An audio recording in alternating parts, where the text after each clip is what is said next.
Hey dear student, welcome back to our YouTube channel Learners Square। तो चलिए शुरू करते हैं आज का अपना टॉपिक। कि प्रॉपर्टीज ऑफ इक्विवेलेंस क्लास क्या है।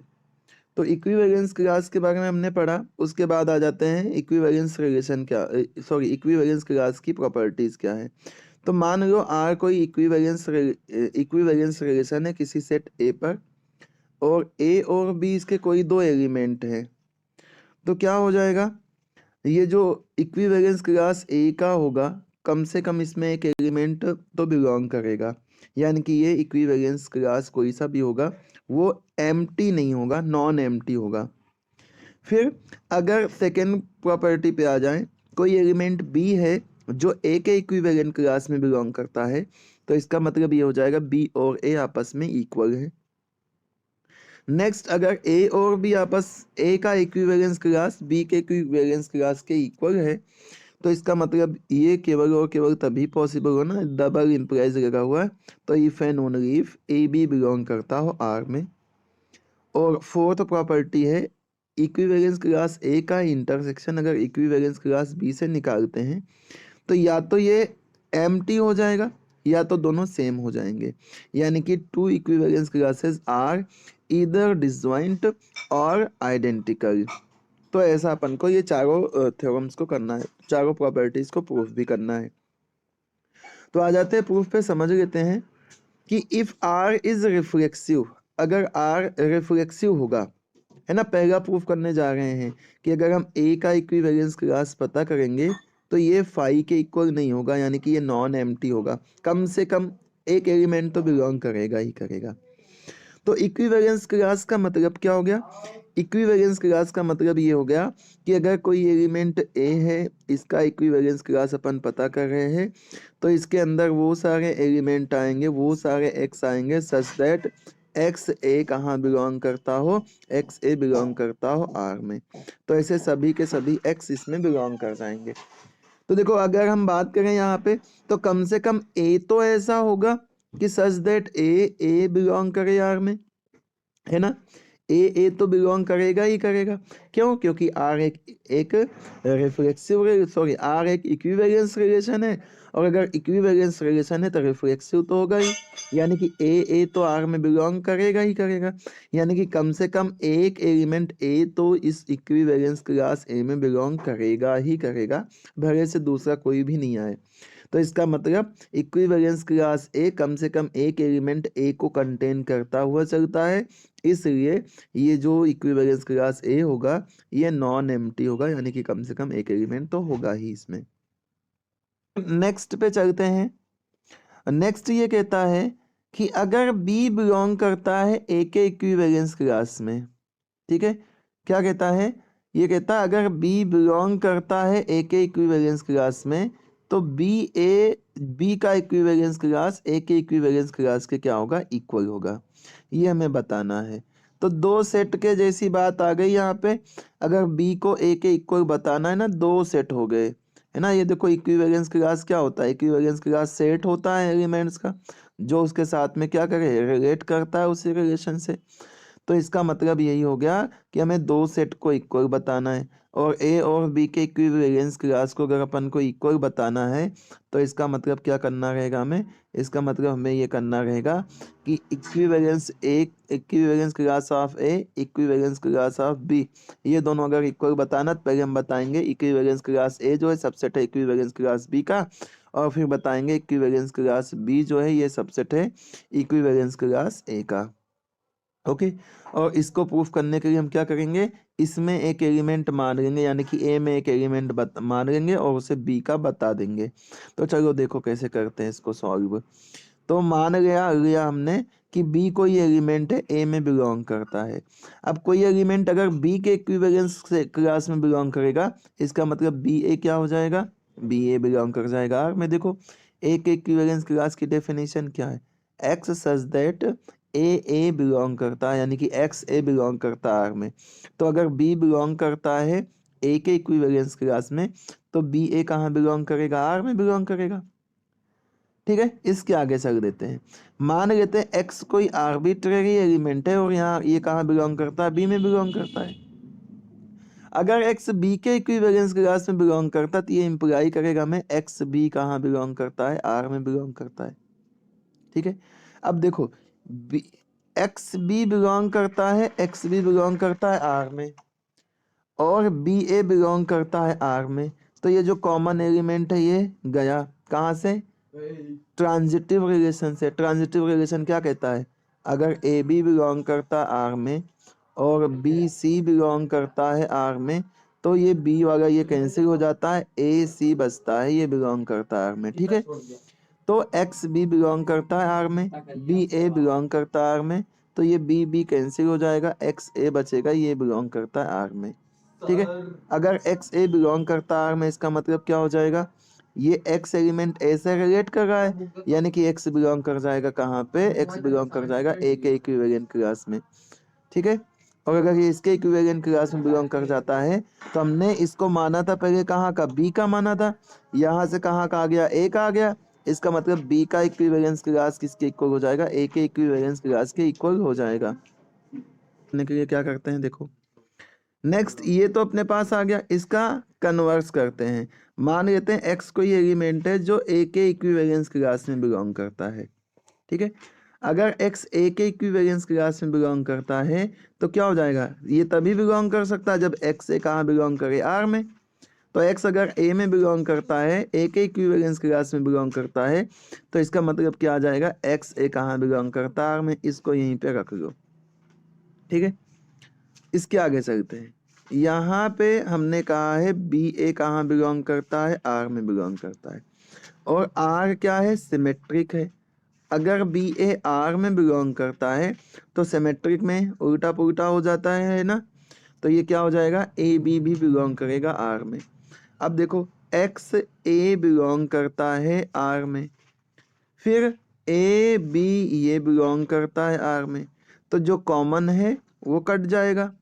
ट्रांजिटिव एलिमेंट के हिसाब से, ट्रांजिटिव रिलेशन के हिसाब से क्या हो जाएगा, ये एक्स बी बिलोंग कर जाएगा आर में। ठीक है, तो एक्स ए बिलोंग करता आर में, ए बी बिलोंग करता आर में, इसने ये इम्प्लाई कर दिया एक्स बी बिलोंग करता आर में। अगर एक्स बी आर में बिलोंग करता है, इसका मतलब एक्स कहाँ बिलोंग करेगा, बी के इक्विवेलेंट क्लास में। लेकिन एक्स को हमने माना था कहाँ का, ए का माना था, आ कहाँ का गया, एक्स बी का आ गया। इसका मतलब ये हो जाएगा कि ए का इक्विवेलेंट क्लास सबसेट हो जाएगा किसके, बी के इक्विवेलेंट क्लास के, और ए का इक्विवेलेंट क्लास बी के इक्विवेलेंट क्लास का सबसेट, बी का इक्विवेलेंट क्लास ए के इक्विवेलेंट क्लास का सबसेट। इसका मतलब ये दोनों आपस में क्या हो जाएंगे, इक्वल हो जाएंगे। ठीक है, यही हमें प्रूफ करना था। चलो देखो, मान लेते हैं ए का इक्विवेलेंट क्लास बी के इक्विवेलेंट क्लास के इक्वल है, तो हमें प्रूफ करना रहेगा कि ए बी बिलोंग करता है कहाँ पे, आर में। ओके, तो सबसे पहले यूज करते हैं आर रिफ्लेक्सिव है, इसलिए क्या होगा, आर अगर रिफ्लेक्सिव है तो ए कहाँ बिलोंग करेगा, आर में बिलोंग करेगा। और अगर ए बिलोंग करता है आर में, तो ये इम्प्लाई करेगा, इसका मतलब ये हुआ ए से क्या है, रिलेटेड है। और अगर ए से रिलेटेड है, ए बिलोंग कर जाएगा ए के इक्विवेलेंट क्लास में। लेकिन हमें क्या दिया है कि ए का इक्विवेलेंट क्लास जो है किसके इक्वल है, बी के इक्वल है।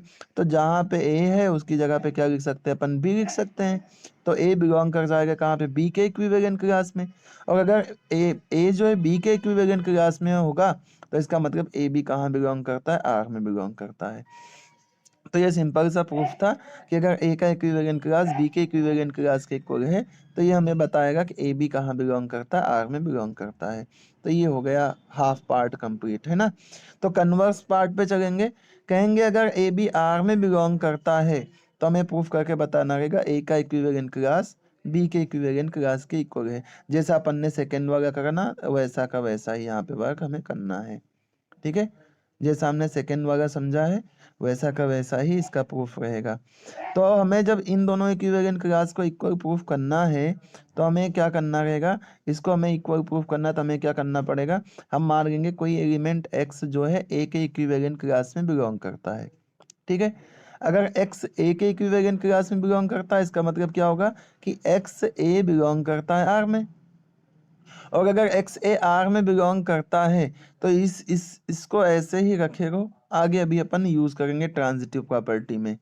ठीक है, यहाँ पे आ जाओ, ए बी बिलोंग करता है आर में और यहाँ से क्या मिल रहा है, यहाँ से मिल रहा है एक्स ए बिलोंग करता कहाँ पे, ए में। इन दोनों को मिला दो, ठीक है। एक्स ए बिलोंग, यहाँ पे लिख लो एक्स ए बिलोंग करता है कहाँ पे, आर में, और ए बी कहाँ बिलोंग करता है, आर में। तो ये जो कॉमन एलिमेंट है इनको कट कर दो, बचा क्या, एक्स बी। तो एक्स बी कहाँ बिलोंग करेगा, आर में बिलोंग करेगा। अगर एक्स बी आर में बिलोंग करेगा तो इसका मतलब क्या होता है, एक्स बिलोंग करता है बी के इक्विवेलेंट क्लास में। क्या मतलब निकलता है, एक्स बिलोंग करता है बी के इक्विवेलेंट क्लास में। हम एक्स को लेके चले थे कि ये ए का है, लेकिन यहाँ पे आए तो पता चला एक्स बी का है। तो इसका मतलब ये हो गया कि ए जो है, ए का इक्विवेलेंट क्लास जो है बी के इक्विवेलेंट क्लास का क्या है, सबसेट है। एक पार्ट अपन ने कर दिया प्रूफ। इसका उल्टा लेके चलते हैं। मान लेते कोई एलिमेंट है एक्स जो कि बिलोंग करता है कहाँ पे, बी में। अगर ये एलिमेंट बी के इक्विवेलेंट क्लास में बिलोंग करता है, इसका मतलब क्या होगा, एक्स बी बिलोंग कर जाएगा आर में। एक्स बी कहाँ बिलोंग कर जाएगा, आर में बिलोंग कर जाएगा। हमें ये दिया हुआ है ए बी आर में बिलोंग करता है, और आर क्या है, इक्विवेलेंट क्लास है ना, यानी कि इक्विवेलेंट रिलेशन है। और अगर इक्विवेलेंट रिलेशन है तो आर सिमेट्रिक भी होगा, और सिमेट्रिक होगा तो ये सिमेट्रिक अपन पता क्यों कर रहे हैं, सबसे बड़ी बात तो ये है कि अगर ए बी बिलोंग कर रहा तो ऐसा कैसा ही क्यों ना यूज कर रहे हैं अपन। तो ऐसा कैसा ही इसलिए नहीं यूज कर रहे हैं क्योंकि एक्स बी ये बिलोंग करता आर में।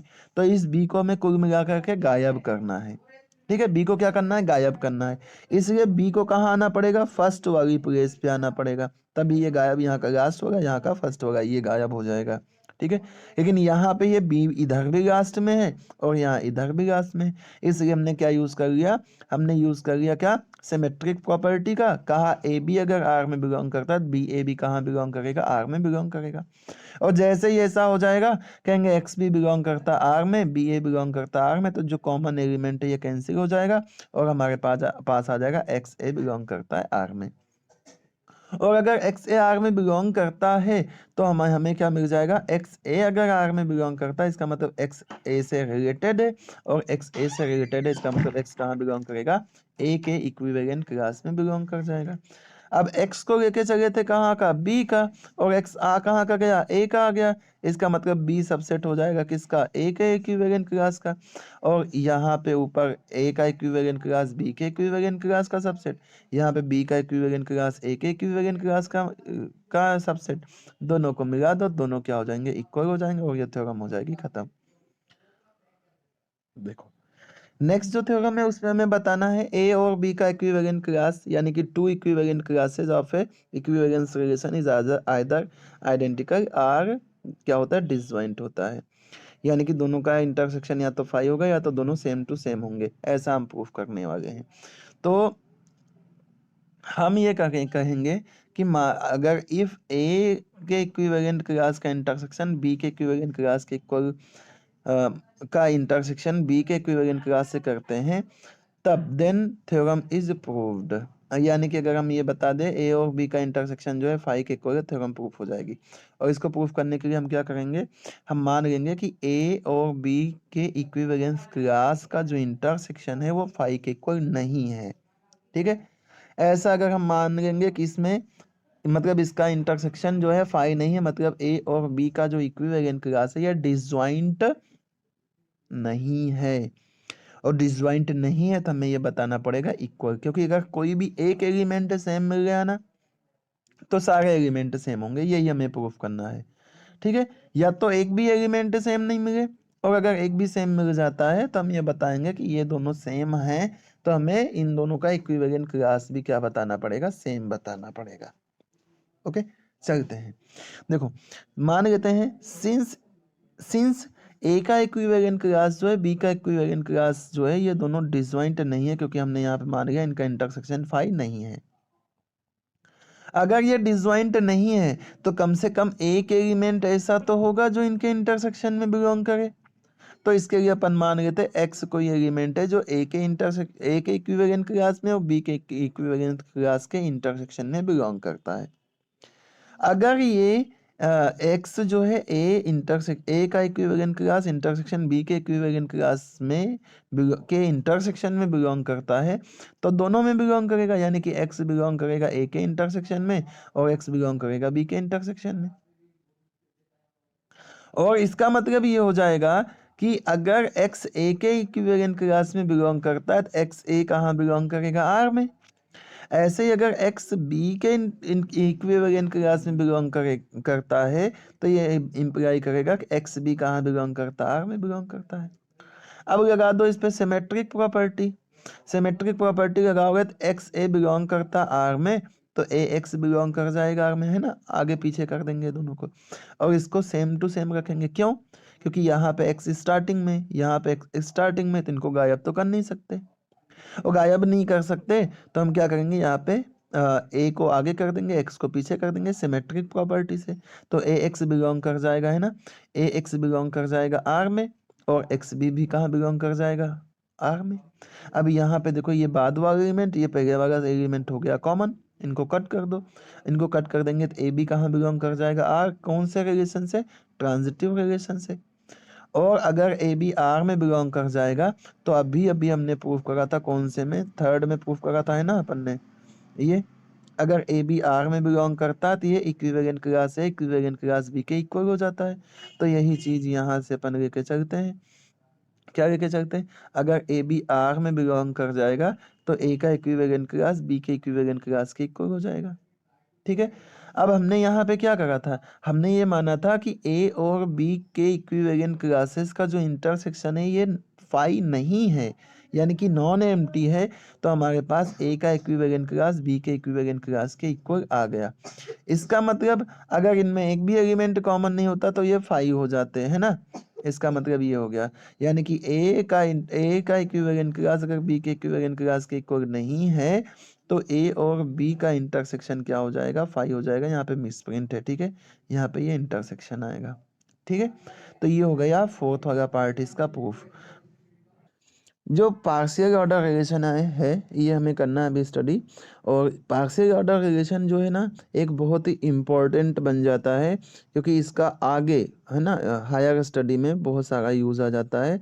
इसके आगे जैसे अपन पढ़ेंगे हेज डायग्राम पढ़ेंगे और ग्राफ थ्योरी पढ़ेंगे, तो उन सब में पार्शियल ऑर्डर रिलेशन का यूज़ होता है। ठीक है, इसलिए ये बहुत ही इंपॉर्टेंट टॉपिक बन जाता है। और पार्शियल ऑर्डर रिलेशन जो है और इक्विवेलेंस रिलेशन जो है, दोनों जो है लगभग लगभग सिमिलर हैं। बस एक प्रॉपर्टी केवल या सेकेंड वाली प्रॉपर्टी जो होती है ये चेंज होती है। सेकेंड वाली प्रॉपर्टी केवल यहाँ पे चेंज होती है, जिसका नाम है एंटी सिमेट्रिक। अपन अपन अगर बात करते हैं इक्विवेलेंस रिलेशन की, तो वहाँ पे एंटी सिमेट्रिक की जगह पे सिमेट्रिक होता है। लेकिन यहाँ पे जब अपन बात करेंगे एंटी सिमेट्रिक की, सॉरी पार्शियल ऑर्डर रिलेशन की, तो यहाँ पे क्या आ जाएगा, एंटी सिमेट्रिक रिलेशन आ जाएगा। ये थोड़े से चेंज के कारण यहाँ पे बहुत सारा चेंज अपन को देखने को मिलेगा, और यही सारी चीज़ें अपन करते हैं आगे स्टडी। तो देखिए पार्शियल ऑर्डर रिलेशन किसे बोलते हैं, पार्शियल ऑर्डर रिलेशन बोलते हैं a relation on set capital A is said to be partial ordered if it is reflexive, it is anti symmetric and it is transitive. यानी कि ये क्या रिफ्लेक्सिव को सेटिस्फाई कर दे, रिफ्लेक्सिव को सेटिस्फाई करेगा, इसका मतलब क्या होगा, ए बिलोंग करना चाहिए कहाँ पे, आर में, यानी कि खुद के साथ में वो रिलेशन फॉलो होना चाहिए। एंटी सिमेट्रिक का मतलब होता है कि अगर ए बी बिलोंग करता है आर में और बी ए बिलोंग करता है आर में, और हमें ये बता दे कि ए और बी आपस में इक्वल है, तब ये रिलेशन कहलाता है एंटी सिमेट्रिक। यानी कि ए और बी इक्वल होने के पहले हमें इन दोनों कंडीशन को सेटिस्फाई कराना पड़ेगा। यानी कि ए आर से रिलेटेड, ए बी रिलेटेड हो आर से, बी ए बी आर से रिलेटेड हो, और तब हम अगर ये बता पाते हैं कि ए और बी आपस में इक्वल है, तब इस रिलेशन को कहा जाता है एंटी सिमेट्रिक रिलेशन। और ट्रांजिटिव रिलेशन तो हमने ऑलरेडी पढ़ रखा है किसमें, इक्विवेलेंस रिलेशन में, कि अगर ए बी से रिलेटेड है, बी सी से रिलेटेड है, तो ये जो कॉमन एलिमेंट रहेगा ये कैंसिल हो जाएगा, ए का रिलेशन सी से हो जाएगा, तो इस रिलेशन को हम बोलेंगे क्या, बोलेंगे पार्शियल ऑर्डर रिलेशन है, अगर ये तीनों रिलेशन सेटिस्फाई हो जाते हैं तो। ओके, इसका जो सिंपल सा एग्जांपल है एक एग्जांपल ये ले लो कि अगर x कोई नॉन एम्प्टी सेट है, या इससे भी इजी एग्जांपल है ये कि the relation less than or equals to is a partial order relation on the set of real numbers. Real number के सेट पे जो less than or equals to का रिलेशन होता है, ये एक क्या होता है, क्या होता है ये होता है एक पार्शियल ऑर्डर रिलेशन। ओके, और थोड़ा एग्जांपल की हेल्प से अगर अपन समझने की कोशिश करें तो मान लो हमारे पास कोई सेट ए है, इस सेट पे कोई रिलेशन मान लो इस तरीके से डिफाइन है, इस सेट के पास जो एलिमेंट है वो मान लो 1 है, 2 है, 3 है। तो देखते हैं क्या हम इस पे पार्शियल ऑर्डर रिलेशन डिफाइन कर पाएंगे। तो इसके क्रॉस प्रोडक्ट में जो एलिमेंट्स होंगे वो क्या होंगे, 1 1 होंगे, या अपने मन से ये ऐसा कुछ मान लेते हैं कि ये पार्शियल ऑर्डर रिलेशन होगा कि नहीं होगा, ये बनाने की कोशिश करते हैं। तो 1 1 ले लेते हैं अपन, 2 2 ले लेते हैं अपन, और 3 3 ले लेते हैं अपन। तो चेक करते हैं क्या एक पार्शियल ऑर्डर रिलेशन होगा ये। तो पार्शियल ऑर्डर रिलेशन होने की कंडीशन कितनी है, 3 है ना। 3 कौन कौन से कंडीशन है, एक तो रिफ्लेक्सिव होना चाहिए, दूसरा सिमेट्रिक होना, एंटी सिमेट्रिक होना चाहिए, और तीसरा क्या होना चाहिए, तीसरा क्या होना चाहिए, तीसरा होना चाहिए ट्रांजिटिव रिलेशन। तो देखो 1 1 बिलोंग कर रहा है, 2 2 बिलोंग कर रहा है, 3 3 बिलोंग कर रहा है, यानी कि ए बिलोंग कर रहा है। इसका मतलब ये रिफ्लेक्सिव तो हो जाएगा। अब देखो अगर 1 का रिलेशन यहाँ पे 2 से देखे तो ये नहीं है, यानी चेक ही नहीं करना, ऐसा कुछ चेक ही नहीं करना, यानी कि ऐसे एलिमेंट्स है ही नहीं, तो रिफ्लेक्टिव से सेटिस्फाई हो जाएगा। 1 का रिलेशन 1 से होगा, 2 का रिलेशन 2 से होगा। एक बार मान सकते हैं कि ये एंटी सिमेट्रिक भी बिलोंग करता है, लेकिन ट्रांजिटिव चेक करने के लिए हमारे पास यहाँ कोई ऑप्शन है ही नहीं कि ट्रांजिटिव को अपन चेक कर पाए। तो इस कारण से ये क्या हो जाएगा, ये एक पार्शियल ऑर्डर रिलेशन नहीं होगा, है ना।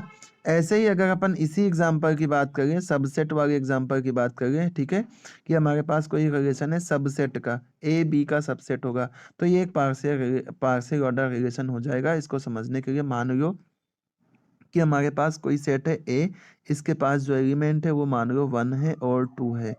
ओके, तो इसका जो सबसेट हो जाएगा वो क्या बन जाएगा, इसके जो सबसेट बनेंगे, एक तो 5 बन जाएगा, दूसरा क्या बन जाएगा, 1 बन जाएगा, तीसरा क्या बन जाएगा, 2 बन जाएगा, और चौथा क्या बन जाएगा अपने पास, 1 2 बन जाएगा। तो ये एक पार्शियल ऑर्डर रिलेशन को फॉलो करता है। ठीक है, कैसे फॉलो करता है, देखो 5 तो सबका सबसेट होगा, 5 क्या हो जाएगा, 5 तो सबका सबसेट हो जाएगा, है ना। तो 5 के लिए तो 5 खुद का भी सबसेट हो जाएगा, यानी कि 5 सबसेट है खुद का, 1 खुद का सबसेट हो जाएगा, यानी कि 1 1 में बिलोंग कर जाएगा। ये थोड़ा आपको हो सकता है अभी समझ में नहीं आए, ठीक है। 1 1 में 1 का सबसेट होगा इसे, यानी कि ये क्या होगा, ये ए बिलोंग कर जाता है। ऐसे 2 2 का भी सबसेट होगा, इसका मतलब क्या हो जाएगा, 2 2 का भी सबसेट होगा, इसका मतलब क्या हो जाएगा कि इस पे रिफ्लेक्सिव रिलेशन सेटिस्फाई हो रहा है ना। जैसे 2 क्या होगा, 2 खुद का सबसेट तो हो ही सकता है ना, less than or equals to दोनों का, सॉरी सबसेट स्ट्रिक्टली नहीं है तो 2 2 का भी सबसेट हो जाएगा। ऐसे ही अगर अपन बात करें 2 किसका सबसेट हो जाएगा, 2 सबसेट हो जाएगा, 1 2 का भी सबसेट हो जाएगा। तो यहाँ से तपन को ये पता चल रहा है कि 5 5 का सबसेट है, 1 1 का सबसेट है, यानी कि अगर अपन बात करें कि यहाँ पे ए बिलोंग कर रहा है, यहाँ पे बी बिलोंग कर रहा है, 1 2 खुद 1 2 का सबसेट होगा, यानी कि सी भी बिलोंग कर रहा है। तो यानी कि हर एक एलिमेंट खुद से रिलेट कर पा रहा है, इसका मतलब क्या हो जाएगा, ये एक रिफ्लेक्सिव रिलेशन हो जाएगा। और अगर ये रिफ्लेक्सिव रिलेशन हो जाएगा तो यहाँ से देखो अगर अपन बात करें एंटी सिमेट्रिक की, तो अगर 1 सबसेट है किसका, 1 1 1 का ही सबसेट हो सकता है, या 1 सबसेट हो जाएगा किसका, 1 2 का, लेकिन इसका उल्टा फॉलो नहीं होगा। ठीक है, जो एंटी सिमेट्रिक रिलेशन बात करता है वो कहता है अगर ए रिलेटेड हो बी से, इसके साथ में दूसरी कंडीशन भी हो, बी रिलेटेड हो किससे, ए से, तब हम अगर बता पाएंगे ए और बी आपस में इक्वल है तो हम इसे बोलेंगे कि ये क्या है, कौन सा रिलेशन है, एंटी सिमेट्रिक रिलेशन है। लेकिन यहाँ पे ऐसा कुछ फॉलो नहीं हो पा रहा है, 1 2 का सबसेट हो ही नहीं सकता, 5 1 का सबसेट हो सकता है लेकिन 1 5 का सबसेट नहीं हो सकता, 5 1 2 का सबसेट होगा लेकिन 1 2 5 का सबसेट नहीं हो सकता, 1 वन टू का सबसेट होगा, लेकिन वन टू वन का सबसेट नहीं होगा। तो एंटी सिमेट्रिक वाली बात केवल किस पे अलाउ होगी, एंटी सिमेट्रिक वाली जो बात है केवल इस पे वन वन पे अलाउ हो जाएगी। वन वन का सबसेट है तो ये वाला वन भी इसका सबसेट हो जाएगा और ये आपस में इक्वल है। टू टू का सबसेट होगा तो ये वाला टू का सेट भी इसके इक्वल हो जाएगा। इसका मतलब, और इन दोनों को देखेंगे तो ये दोनों भी आपस में इक्वल है। ऐसे ही वन टू का सबसेट होगा और वन टू का सबसेट होगा, इसका मतलब ये दोनों भी सेम हो जाएंगे। तो इसका मतलब ये क्या हो जाएगा, ये एंटी सिमेट्रिक रिलेशन को क्या कर जाएगा, फॉलो कर जाएगा। नेक्स्ट बनता है क्या, नेक्स्ट बचता है ट्रांजिटिव रिलेशन। तो देखो फाई जो है, फाई सबसेट है किसका, फाई सबसेट है वन का, और फिर वन सबसेट है किसका, वन सबसेट है किसका, वन सबसेट है वन टू का। तो देखो फाई भी वन टू का सबसेट हो जाएगा। ऐसे ही फाई सबसेट है किसका, टू का, सबसेट है यार, फाई सबसेट है किसका, टू का, फाई सबसेट है टू का, और टू किसका सबसेट है, टू सबसेट है किसका, वन टू का। तो ये फाई जो है, फाई ये सबसेट हो जाएगा किसका, वन टू का भी सबसेट हो जाएगा। तो इसका मतलब ये भी, इस पे भी ट्रांजिटिव रिलेशन फॉलो अप हो रहा है। तो इसका मतलब कुल मिला करके जो ये सेट इंक्लूजन यानी कि सबसेट्स का रिलेशन होता है, ये एक क्या होता है, पार्शियली ऑर्डर्ड रिलेशन होता है। ओके।